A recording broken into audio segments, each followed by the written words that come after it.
Hi friends, ഇന്ന് ഞാൻ നിങ്ങളായിട്ട് ഷെയർ ചെയ്യുന്നത് നല്ല ടേസ്റ്റി ആയിട്ടുള്ള അതുപോലെ തന്നെ നല്ല ഹെൽത്തി ആയിട്ടുള്ള ഒരു ബ്രേക്ക്ഫാസ്റ്റിൻ്റെ റെസിപ്പിയാണ്. ഇത് നമുക്ക് ചോറൊക്കെ ബാക്കി വരുന്ന സമയത്ത് ഉണ്ടാക്കാൻ പറ്റുന്ന നല്ലൊരു അപ്പാണ് കേട്ടോ. ഇത് വൈകുന്നേരത്തെ സ്നാക്കായിട്ട് നമുക്ക് കഴിക്കാൻ പറ്റും. കുട്ടികളൊക്കെ ഒരുപാട് ഇഷ്ടപ്പെടുന്ന നല്ല ടേസ്റ്റി ആയിട്ടുള്ള ഒരു അപ്പം തന്നെയാണിത്. അപ്പോൾ ഇതിലേക്ക് ആവശ്യമായിട്ടുള്ളത് ഇതുപോലെ ഒരു ബൗളിൽ ചോറെടുത്ത് വെച്ചിട്ടുണ്ട് ഞാൻ. നമ്മുടെ സാധാരണ ചോറാണ് കേട്ടോ. ഏത് ചോറ് വെച്ചിട്ടും നമുക്കിത് ഉണ്ടാക്കാൻ പറ്റും. ഇത് കുറച്ച് വെള്ളം കൂട്ടിയിട്ട് നമുക്ക് നന്നായിട്ടൊന്ന് അരച്ച് പേസ്റ്റാക്കി എടുക്കണം. അപ്പോൾ ഒരുപാട് വെള്ളം ഒഴിക്കേണ്ട ആവശ്യമില്ല, കുറച്ച് വെള്ളം ഒഴിച്ചിട്ടൊന്ന് അരച്ചെടുത്താൽ മതി. നമുക്ക് ഈ അരച്ച് വെച്ചിട്ടുള്ള ചോറ് ഒരു ബൗളിലേക്ക് ഒഴിച്ചു കൊടുക്കാം. ഏത് അരിയിലുള്ള ചോറ് കൊടുക്കട്ടോ, മട്ടയരി ആണെങ്കിലും പച്ചരി ചോറാണെങ്കിലും ഒക്കെ ഉണ്ടാക്കാൻ പറ്റും. ഇനി നമുക്കിതിലേക്ക് ഒരു 2 ക്യാരറ്റ് ഗ്രേറ്റ് ചെയ്തിട്ടുള്ളതാണ്. ഞാൻ ചെറുതാക്കിയിട്ടാണ് ഗ്രേറ്റ് ചെയ്തെടുത്തിട്ടുള്ളത്. അവർ ചെറിയ ഹോൾ കൂടെ ഗ്രേറ്റ് ചെയ്തെടുത്തിട്ടുള്ളതാണ് കേട്ടോ. അതുകൊണ്ട് തന്നെ ചെറുതാക്കി ഗ്രേറ്റ് ചെയ്തെടുക്കുക. ഇനി ഇതിലേക്ക് ഒരു ഉള്ളിയും കൂടെ ചേർത്ത് കൊടുക്കുന്നുണ്ട്. ഒരു വലിയ ഉള്ളിയും കൂടെ അരിഞ്ഞത് ഇട്ട് കൊടുക്കുന്നുണ്ട്. ഇനി ആവശ്യത്തിനുള്ള ഉപ്പ് ഇട്ട് കൊടുക്കുന്നുണ്ട്. ഇതിലേക്ക് ഇനി വേറെ വെജിറ്റബിൾസൊക്കെ വേണമെന്നുണ്ടെങ്കിൽ നിങ്ങൾക്ക് ചേർക്കാം കേട്ടോ. ഉരുളക്കിഴങ്ങൊക്കെ പുഴുങ്ങി പൊടിച്ചതൊക്കെ ചേർക്കാം.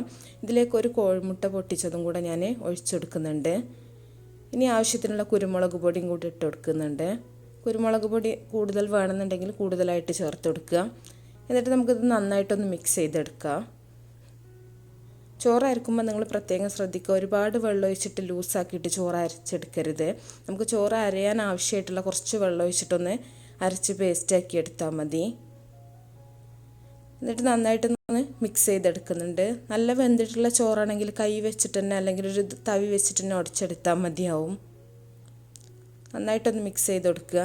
ഇനി ഇതിലേക്ക് ഒരു 1.5 ടേബിൾ സ്പൂൺ ഗോതമ്പ് പൊടിയും കൂടെ ഞാൻ ചേർത്ത് കൊടുക്കുന്നുണ്ട്. ഗോതമ്പ് പൊടിയോ മൈദയോ ഒക്കെ ചേർത്ത് കൊടുക്കുക കേട്ടോ. ഗോതമ്പ് പൊടിയാണെങ്കിൽ കുറച്ചും കൂടെ ഹെൽത്തി ആയിരിക്കും. ഗോതമ്പ് പൊടിയും കൂടെ ചേർത്തിട്ട് നമുക്ക് നന്നായിട്ട് ഇതൊന്ന് മിക്സ് ചെയ്ത് കൊടുക്കാം. ഒരുപാട് ചേർക്കേണ്ട ആവശ്യമില്ല. ഇത്രയും ഒരു അളവുക്ക് 1.5 ടേബിൾ സ്പൂൺ മാത്രം മതി കേട്ടോ. ഞാനെടുത്ത ഒരു ബൗള് ചോറ്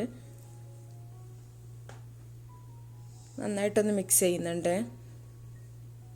ഇനി ഇതിലേക്ക് എക്സ്ട്രാ വേണമെന്നുണ്ടെങ്കിൽ നിങ്ങൾക്ക് മല്ലിയില കറിവേപ്പിലൊക്കെ വേണമെങ്കിൽ നിങ്ങൾക്ക് ചേർത്ത് കൊടുക്കാം.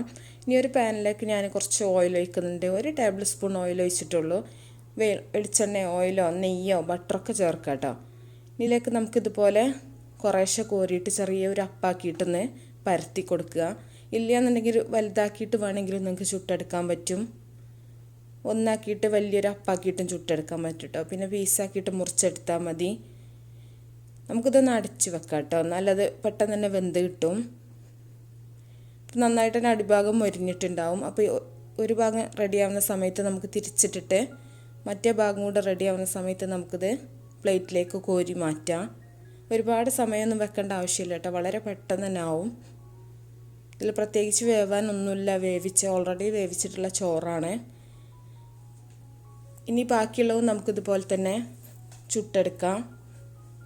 വളരെ ഈസി ആയിട്ട് തന്നെ ചുട്ടെടുക്കാൻ പറ്റും കേട്ടോ. ഒരുപാട് തീ കൂട്ടി വെച്ചിട്ട് ചെയ്യരുത്.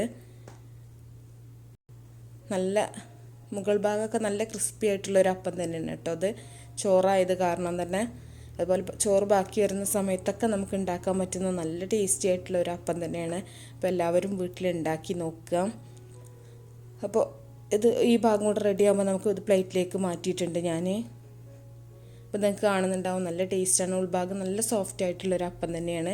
ഇത് ചീസൊക്കെ കൂട്ടിയിട്ട് കഴിക്കുകയാണെന്നുണ്ടെങ്കിൽ നല്ല ടേസ്റ്റാണ് കേട്ടോ. അപ്പോൾ നിങ്ങൾ വീട്ടിലുണ്ടാക്കി നോക്കുക. എന്നിട്ട് നിങ്ങളുടെ അഭിപ്രായങ്ങളൊക്കെ അറിയിക്കുക. ഇഷ്ടപ്പെട്ടാൽ ലൈക്ക് ചെയ്യുക, ഷെയർ ചെയ്യുക. അപ്പോൾ നല്ല റെസിപ്പികളൊക്കെ ആയിട്ട് നമുക്ക് അടുത്തൊരു വീഡിയോയിൽ കാണാം.